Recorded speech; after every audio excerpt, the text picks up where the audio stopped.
Boa noite mais uma vez. Quem está feliz com Jesus, diga amém. Coisa boa podermos adorar e engrandecer o nome do Senhor. Desde já quero saudar os nossos visitantes. Que Deus continue abençoando a vida dos irmãos.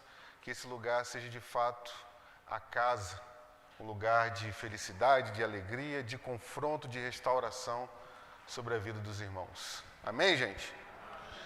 Nessa noite eu quero meditar com os irmãos sobre o tema a paralisia da alma. A paralisia da alma. Para isso, abra sua Bíblia comigo, por favor, no Evangelho de Marcos. Marcos, capítulo 2, versos de 1 a 12. Marcos, capítulo 2, versos de 1 a 12. Texto muito conhecido. Provavelmente os irmãos já ouviram N sermões sobre essa passagem, mas creio que Deus quer falar algo especial aos nossos corações nessa noite. Quem achou, diga amém. Diz assim a palavra do Senhor. Dias depois, Jesus entrou de novo em Cafarnaum, e logo se ouviu dizer que ele estava em casa. Muitos se reuniram ali, a ponto de não haver lugar, nem mesmo a porta. E Jesus anunciava-lhes a palavra. Trouxeram-lhe então um paralítico, carregado por 4 homens. E não podendo aproximar-se de Jesus, por causa da multidão, removeram o telhado no ponto correspondente ao lugar onde Jesus se encontrava. E pela abertura, desceram o leito em que o paralítico estava deitado. Vendo-lhes a fé, Jesus disse ao paralítico: Filho, os seus pecados estão perdoados. Deixa eu repetir. Filho, os seus pecados estão perdoados. Alguns escribas estavam sentados ali e pensavam em seu coração: como ele se atreve a falar assim? Isso é blasfêmia. Quem pode perdoar pecados a não ser um, que é Deus? E Jesus, percebendo imediatamente em seu espírito que eles assim pensavam, disse-lhes: por que vocês estão pensando essas coisas em seu coração? O que é mais fácil?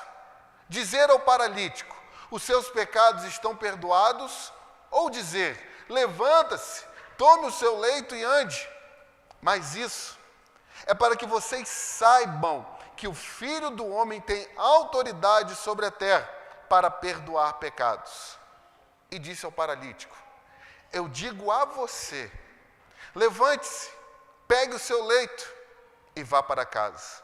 Ele se levantou e no mesmo instante, pegando o leito, retirou-se à vista de todos, a ponto de todos se admirarem e darem glória a Deus, dizendo: jamais vimos coisa assim. Amém? Podeis assentar e não feche a sua Bíblia, por favor. Pai, nós colocamos a nossa vida diante do Senhor. Já clamamos ao Pai, ao Senhor, já entoamos louvores ao Senhor, já falamos contigo. Mas agora nós, como igreja, Deus, te pedimos que o Senhor fale conosco.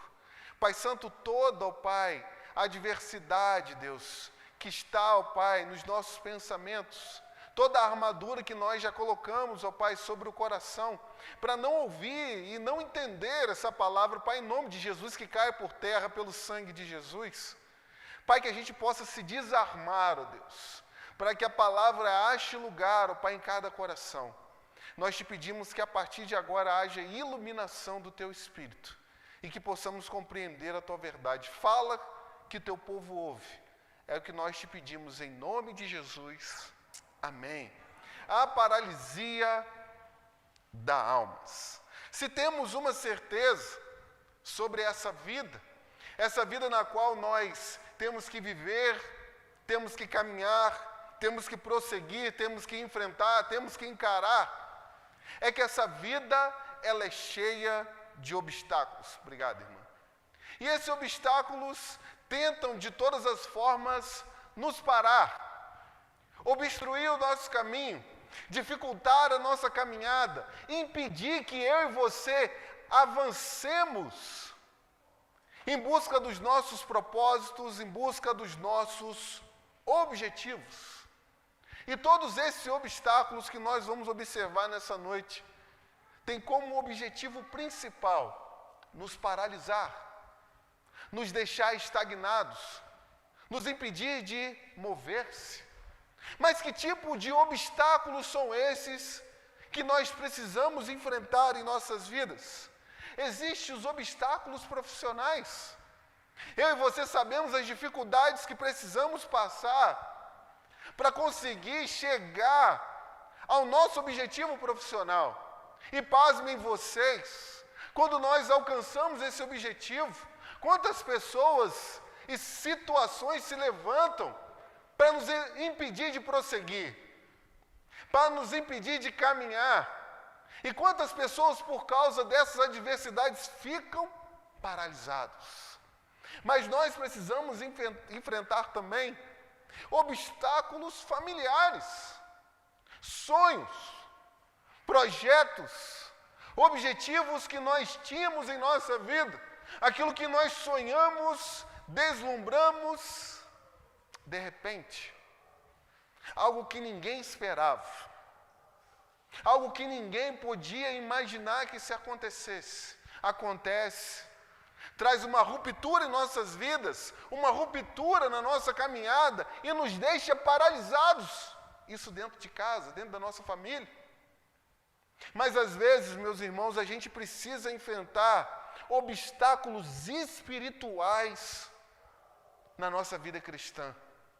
O diabo, o inimigo da nossa alma, aquele que anda ao derredor, se esforçando o mais possível para tornar a nossa vida cristã difícil, complicada e com muitos obstáculos pelo caminho. Se você não leu, você precisa ler um livro que todo cristão precisa ler. E esse livro é O Peregrino. Nesse livro tão precioso e espetacular, o autor, chamado John Bunyan, ele vai tratar e mostrar para nós as dificuldades que o peregrino cristão tem que vivenciar, passar e enfrentar do início da sua caminhada cristã até que ele chegue ao céu. Porque a vida, em várias áreas, ela cria para nós obstáculos que tenta de todas as formas nos paralisar.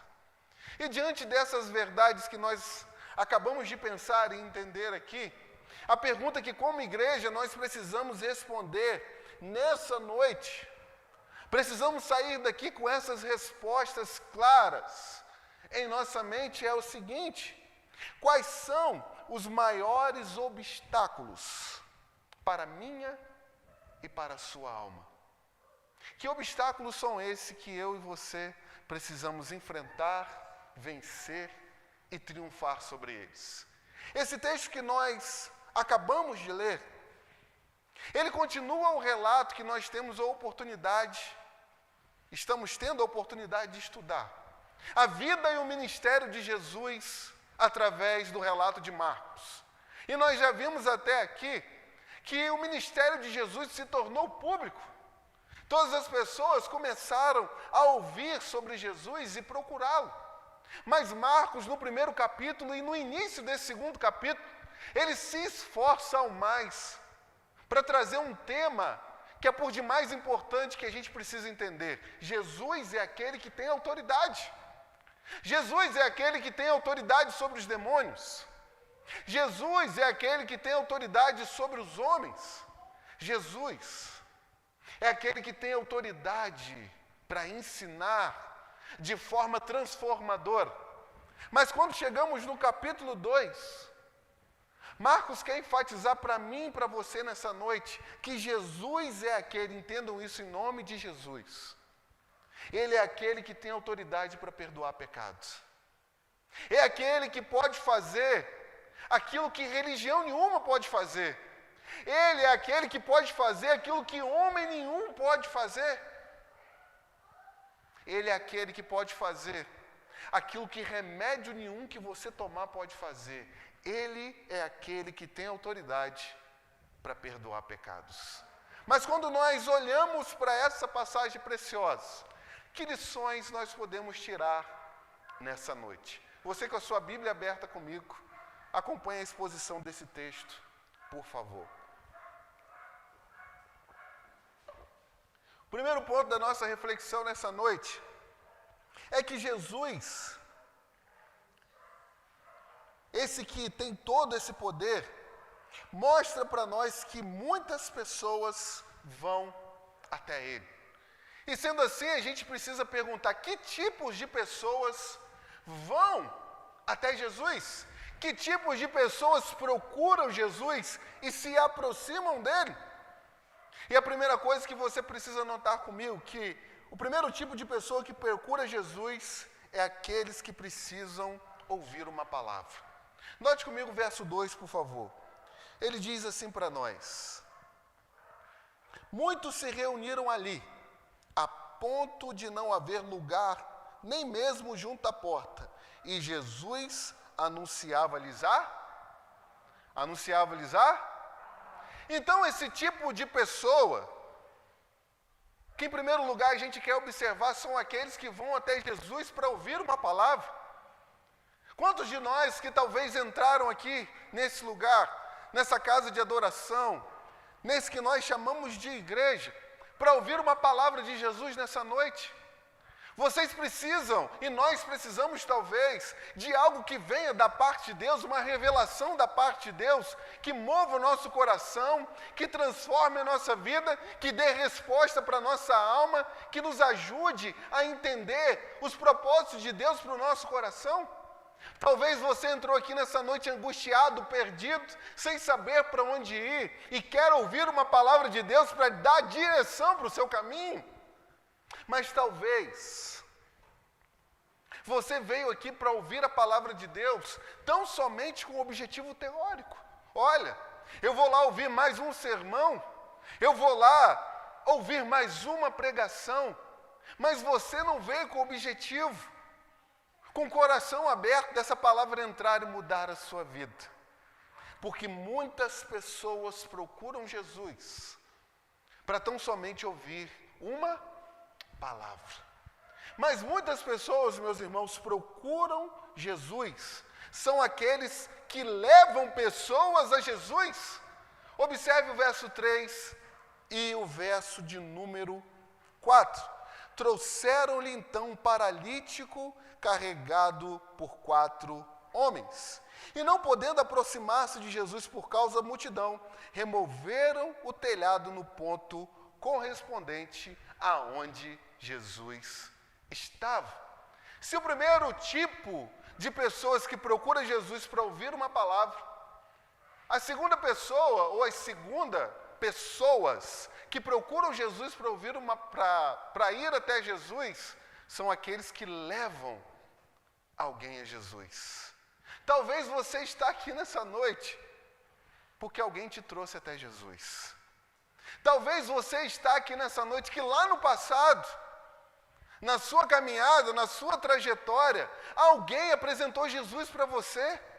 Alguém levou você aos pés de Jesus. Alguém mostrou esse evangelho tão precioso para você. Sabe por quê, meus irmãos? Existem ainda pessoas nesse mundo que querem o bem da outra. E por causa disso, elas levam pessoas a Jesus. Mas se você notar comigo, essas pessoas que levam alguém a Jesus, elas enfrentaram obstáculos. Porque quando aqueles 4 homens estão carregando aquele paralítico, eles chegam diante da casa e há uma grande multidão, a ponto de ninguém conseguir passar a porta. Então ele já tem o primeiro obstáculo, as pessoas. Quantas das vezes você quer levar alguém a Jesus, mas há pessoas impedindo isso? Quantas das vezes você quer levar alguém a Jesus e há pessoas que querem impedir você de levar essa pessoa até os pés do Senhor? É um obstáculo. Mas eles não se preocuparam com obstáculos, mas se esforçaram para levar esse homem aos pés de Jesus. Eles deram uma volta, subiram pela escada lateral, porque só ali dava acesso ao telhado na casa de um hebreu. Arrancaram aquele telhado que era feito de palha e argamassa. Tiraram tudo aquilo, abriram um buraco e fizeram que aquele homem descesse exatamente na direção de Jesus, mostrando para nós uma coisa e uma lição. A verdadeira fé é a fé que não se preocupa com os obstáculos. A verdadeira fé é aquela que triunfa sobre as dificuldades. A verdadeira fé é aquela que não paralisa, aquela que não se preocupa com o obstáculo, mas ela atinge o seu objetivo principal, que é levar pessoas aos pés de Jesus. Mas note comigo que esse texto vai mostrar para nós que existem pessoas que levam outras a Jesus, mas existem também aquelas pessoas que vão tão somente para procurar uma falha e procurar um erro.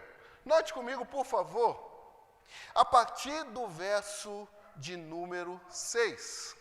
O texto diz assim para nós: alguns escribas estavam sentados e pensavam em seu coração, verso 7. Como ele se atreve a falar assim? Isso é blasfêmia. Quem pode perdoar pecado senão um que é? Senão um que é? Então, aqueles escribas e fariseus, os doutores da religião, aqueles que se julgavam os mais sábios daquele tempo, aqueles que entendiam que tinham a palavra de Deus, que tinham as respostas que o povo precisava. No meio daquela grande multidão que se ajuntava ali para ouvir aquilo que Jesus tinha para dizer, existiam também pessoas ali que queriam procurar um erro, uma falha, um escorregar de Jesus. Olha, vamos lá ouvir aquele Galileu. Será que ele vai cometer uma heresia? Será que ele vai cometer um atropelo? Será que ele vai falar alguma coisa contrária à palavra de Deus para que a gente possa discutir e debater durante toda a semana? Infelizmente, meus irmãos, há pessoas assim no povo de Deus, que tão somente vão para o culto, para a casa do Senhor, para a casa de adoração, para procurar um erro, procurar uma falha. Ela já carrega embaixo do seu braço todas as verdades que ela quer seguir e não se abre para que Deus possa falar ao seu coração, mas tão somente procura um erro e uma falha daqueles que proclamam a palavra de Deus. Que tipo de pessoa você é nessa noite? Você é aquele que veio aqui nesse lugar para ouvir uma palavra de Deus? Você é aquele que hoje, nessa noite, carregou alguém aos pés de Jesus? Você é alguém que foi levado por alguém para estar diante de Jesus? Ou você, quem sabe, é aquele que veio aqui tão somente para ouvir um erro, um defeito, uma dificuldade, algo que está fora do lugar? Independente de quem você seja, sabe de uma coisa: Jesus vai falar com você nessa noite. Mas o segundo ponto da nossa reflexão, note comigo, por favor, que Jesus vai trazer para nós nesse momento um dos grandes problemas da humanidade, o problema da culpa. Note comigo o verso de número 5. Vendo-lhes a fé, Jesus disse ao paralítico: filho, os seus pecados estão perdoados. Mas preste atenção, meus irmãos. Aqueles 4 homens olharam para aquele amigo, toda a dificuldade que ele estava passando, todos os problemas que ele estava enfrentando, se reuniram e tomaram a decisão de carregar aquele homem até Jesus. E Jesus está ali ensinando para aquele povo, para aquela casa lotada, a ponto de ter gente até fora de casa. E de repente o teto se abre, uma maca é descida diante de Jesus. E o texto vai dizer para nós que Jesus, Marcos vai dizer para nós assim, vendo-lhes a fé. A fé não só dos quatro, mas também do paralítico. E Jesus diz assim para ele, a primeira coisa que Jesus diz é assim, anda, pega o seu leite e ande. É hora de você se levantar, é hora de você andar, é hora de você começar a caminhar. Foi isso que Jesus disse? Não. Mas a primeira coisa que Jesus disse para aquele homem é o seguinte, os seus pecados estão perdoados, mostrando para nós que aquele homem foi a Jesus para começar a andar mais uma vez, mas o problema dele era muito mais profundo. Quando aquele homem descia diante de Jesus, talvez o nosso Senhor Jesus dissesse, não é a paralisia, não é a falta dos membros do seu corpo se moverem, é culpa, é falta de perdão, é culpa entranhada na alma, é culpa que deixa esse homem na condição que ele está, é culpa de coisas não resolvidas no passado, é culpa de algo que aconteceu há muito tempo e ele não se perdoa, é culpa de algo que chegou na sua vida, que ele cometeu, que ele praticou, mas ele ainda não encontrou perdão. É culpa que esse homem carrega em todo o seu ser. O problema dele não é a paralisia. O problema dele vai num ponto muito mais profundo. E quantas pessoas, meus irmãos, estão carregando a culpa na sua alma? Quantas pessoas estão paralisadas por causa da culpa? Pessoas que não conseguem se perdoar. Pessoas que não conseguem olhar para Jesus e ver que de fato Ele pode perdoar. Quantas pessoas tomando remédio, perdendo o sono, perdendo a vida, perdendo o sabor de viver porque carregam culpa. Você não se perdoa por aquilo que você cometeu há tanto tempo atrás. Você não consegue se perdoar por ter feito aquilo que você não deveria fazer. A culpa, meus irmãos, ela é aquela que adoece a alma das pessoas. Davi, depois de ter cometido o seu pecado com Betseba, ele escondeu o seu pecado, ele deixou o seu pecado bem escondido para que ninguém soubesse. Enquanto ele escondeu o seu pecado, ele vai dizer no Salmo que o corpo dele foi adoecendo, que o corpo dele foi definhando. Ele não tinha mais prazer em viver, ele não tinha mais prazer na vida, enquanto ele guardava aquela culpa na alma.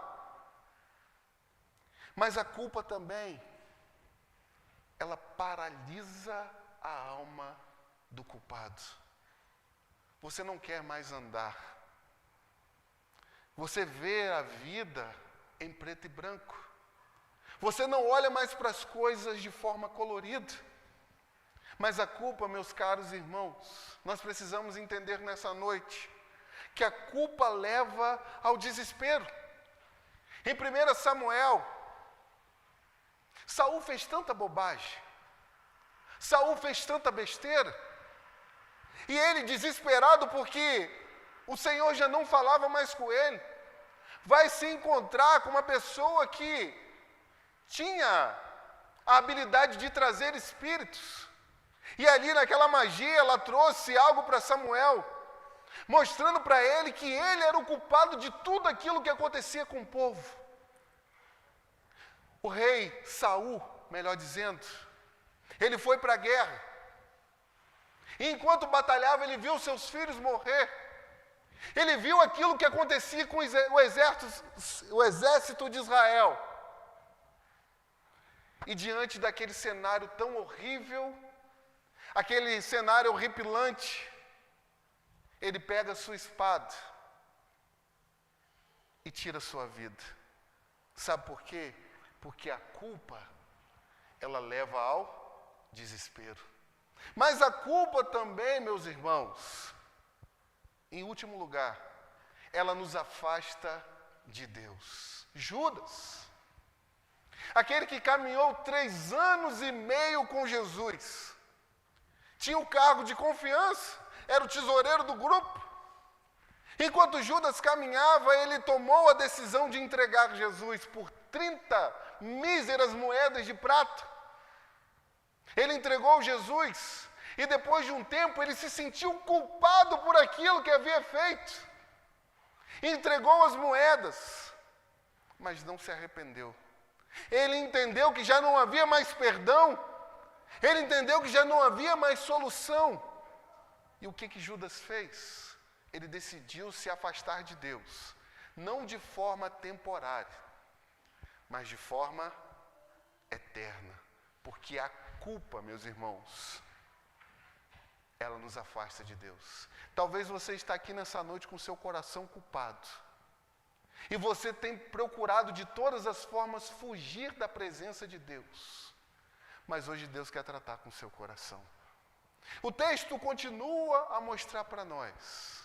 Depois de Jesus visualizar aquele homem que tinha muito mais do que o problema da paralisia, mas ele guardava culpa na sua alma. Em terceiro lugar, o terceiro ponto da nossa reflexão. Quem é aquele, meus irmãos, que pode perdoar pecados? Jesus vira para aquele homem e diz: os seus pecados estão perdoados. Mas os fariseus e os escribas, eles ficam revoltados com aquilo porque Jesus estava blasfemando. Como que Jesus pode chegar para alguém e dizer que os seus pecados estão perdoados? Quem é esse Galileu? Quem é esse mestre que não estudou em nenhuma escola conceituada para ele perdoar pecados? E eles arrazoavam isso no seu coração. Só que eles tinham um problema na sua própria teologia. Sabe por quê? Na cabeça dos fariseus, dos escribas, toda doença grave, preste bem atenção, quem está comigo diga amém. Preste bem atenção nisso aqui, meus irmãos. Para eles, toda doença grave era causa de pecado. Então, para que uma pessoa fosse curada da sua doença, primeiro eles precisavam ter os seus pecados perdoados. E Jesus diz para o homem: os seus pecados estão perdoados. Mas na ideia dos fariseus, de forma correta, só quem pode perdoar pecados é Deus. Deu para entender? Eles não queriam admitir o óbvio, porque Jesus disse para eles: ei, o que é mais fácil dizer? Os seus pecados estão perdoados, ou levanta e anda? Mas Jesus disse para eles, para que vocês saibam que o Filho do Homem tem autoridade para perdoar pecados. Ei, pegue o seu leito e ande. O que Jesus estava mostrando para eles? Eu sou Deus. Eu sou Deus. Porque eu não só tenho a capacidade de perdoar pecados, mas eu mostro para vocês de forma evidente que ele foi de fato perdoado, porque ele se levantou e andou. O que eles poderiam dizer?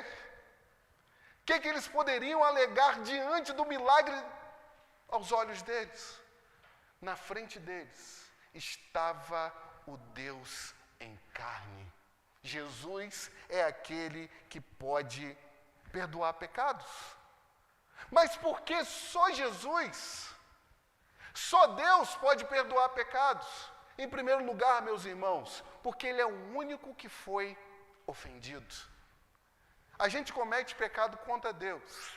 A gente comete pecado contra as pessoas. Mas no fundo, quando eu peco contra o meu irmão, eu estou pecando contra Deus. Então, Deus é o único que pode perdoar pecado, porque Ele é quem de fato foi o ofendido. Mas Deus é o único que pode perdoar pecados. Entendam isso em nome de Jesus. Porque Ele é o único que tem poder para esquecer. Eu e você temos uma dificuldade muito grande, e isso é normal e natural, de quando perdoamos alguém, de esquecer aquilo que as pessoas fizeram conosco. Porque nós precisamos entender que perdão não é amnésia. Por mais que você perdoe, por mais que você libere perdão para aquela pessoa, as memórias ficam. A diferença é que quando você lembra daquilo não dói mais, porque você liberou perdão. Mas Deus é o único que pode perdoar pecado, e Ele tem o poder para esquecer aquilo. Porque lá em Isaías, Ele vai dizer assim: eu perdoo os seus pecados, e deles eu não me lembro mais. Entenda uma coisa nessa noite em nome de Jesus. Se você errou contra Deus e Deus te perdoou, nunca mais Ele vai jogar no seu rosto.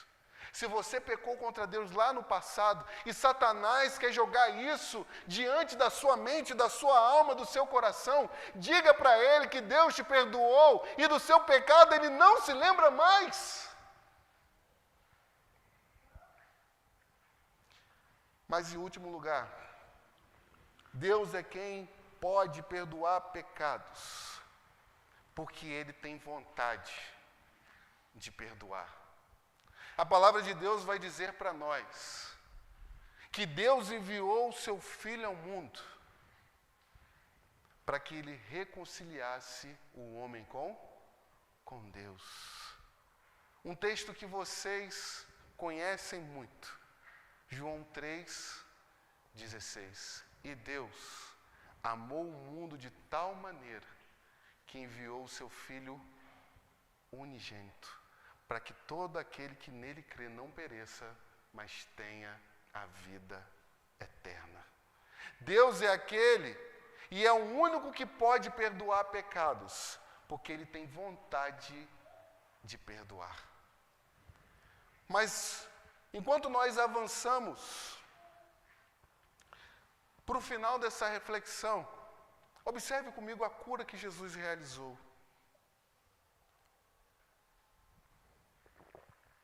E essa cura que Jesus fez na vida desse homem, ela teve um processo. E esse processo aconteceu de 3 maneiras. A primeira coisa que Jesus fez com esse homem foi curar as suas emoções. Ele disse para aquele homem paralítico, que carregava culpa, que carregava dor, que carregava o desespero, aquele que olhava para as pessoas sem poder praticar aquilo que eles faziam, andar. E Jesus diz assim para ele: filho, Jesus traz ele para perto, para antes de curar as suas penas, ele curasse as suas emoções. Independente daquilo que você fez, entenda que você é filho de Deus. Filho. Mas depois de curar as emoções daquele homem, Jesus cura ele espiritualmente. Os seus pecados estão perdoados. Sabe por quê? Esse mesmo Jesus que estava diante desse homem nesse momento, seria aquele que caminharia naquela triste estrada rumo ao Calvário. E quando chegasse naquele lugar, teria 2 pregos encravados nas suas mãos e nos seus pés. Teria uma coroa de espinhos sobre a sua cabeça. Teria que ver o Pai se afastando dele, deixando ele sozinho. Teria que sofrer toda a dor que eu e você iríamos experimentar. Por isso Jesus tem poder para dizer para aquele homem: os seus pecados estão perdoados, porque eu paguei a sua dívida. Eu vou pagar a sua dívida, eu vou libertar a sua alma. Mas esse Jesus, ele também curou aquele homem fisicamente. Levanta-se, tome o teu leito e anda. Jesus, de forma completa, cura a vida daquele homem. Vou pedir para a igreja fique de pé, por favor. Quando nós chegamos no fim dessa reflexão, eu quero trazer duas aplicações para que você guarde no seu coração. A primeira aplicação que você precisa entender, que o meu problema, o seu problema, é muito mais profundo que nós imaginássemos, ou que nós imaginamos.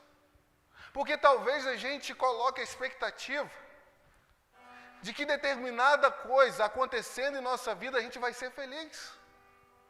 A gente vai ser realizado. Era isso que esse homem pensava. Não, quando eu for curado, a minha perna voltar a se mover, eu poder andar, os meus problemas serão solucionados. Mas o que Jesus mostra para nós é que o nosso problema ele vai muito mais profundo. Eu e você, meus irmãos, nós temos o problema, a dificuldade de colocar todas as nossas expectativas naquilo que a gente sonha e não em Jesus. A gente acha que se a gente ter determinada coisa, conquistar determinado emprego, alcançar determinado sonho, nós vamos ser felizes. Mas o que Jesus mostra para nós é que a gente só vai ter felicidade verdadeira quando a gente se encontrar com Ele. Quando a gente estiver nele. Não vai ser o carro do ano que vai satisfazer a sua vida. Não vai ser muito dinheiro no bolso. Não vai ser aquele casamento. Não vai ser aquele relacionamento. Isso está se tornando o seu Deus, mas Jesus quer ser o Deus da sua vida nessa noite. O nosso problema é tão profundo que C.S. Lewis, aquele que escreveu as Crônicas de Nárnia, conta uma história fantástica para nós. Ele conta sobre um rapaz, preste bem atenção nessa história, que ele não se dava bem com ninguém. Ele odiava as pessoas e as pessoas também odiavam ele. E de repente, como num passe de mágica, ele se acorda dentro de um navio chamado Peregrino da Alvorada. Enquanto velejava naquele navio, eles chegaram numa ilha. Ele desce do navio, adentra uma caverna e ali tem muito ouro. Ele fica feliz. Eu encontrei a satisfação da minha alma, a felicidade para a minha vida, e deita sobre aquele ouro. Mas enquanto dorme e cochila com seus pensamentos egoístas, aquele homem, aquele rapaz se transforma em um dragão. E depois que ele acorda, ele se olha, nossa, me tornei um dragão? O que eu vou fazer da minha vida? Eu não posso voltar para o barco porque ninguém vai conseguir entender isso. Ele toma uma decisão, preciso arrancar essa minha pele de dragão. E começa a tirar a sua pele, morder o seu corpo. E as escamas e aquela pele vai caindo. Mas ele nota uma coisa que é por demais preocupante. Quanto mais ele tira aquela pele, mais a pele de dragão continua. Mas de repente o leão chamado Aslan se aproxima dele e diz assim: eu posso te ajudar. Eu posso te ajudar. E com as suas garras, ele começa a remover cada pele daquela. Só que agora, diferente das outras vezes, começa a doer. Começa a machucar. Começa a fazer mal. Porque Aslan está colocando as suas garras onde é mais profundo. Onde dói mais. Onde machuca mais. Ele vai removendo cada pele daquela. Até que aquele homem se transformasse em quem ele era. O nosso problema é muito mais profundo. Está no nosso coração. E esse Deus, esse Jesus chamado Aslan, quer remover ele nessa noite. Se permita ser tratado por esse Jesus nessa noite. Assim como Jesus disse para aquele paralítico, entenda uma coisa, filho, seus pecados estão perdoados.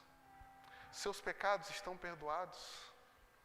Os seus pecados estão perdoados. Os seus pecados estão perdoados. Levanta, tome o teu leito e ande.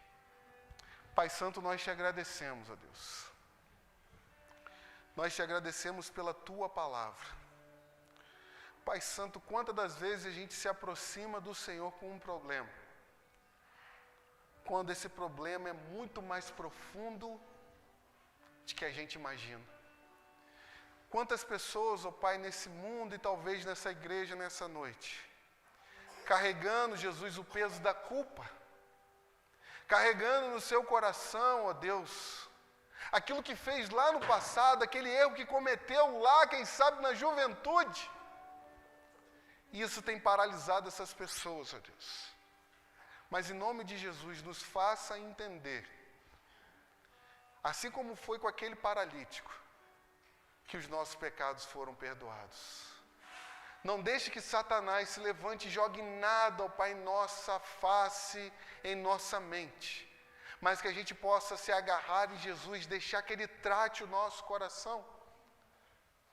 E nos fazer, ó Pai, cada dia mais semelhante a Ele. Pai, nos tira da paralisia nessa noite. E nos faça caminhar em direção ao Senhor.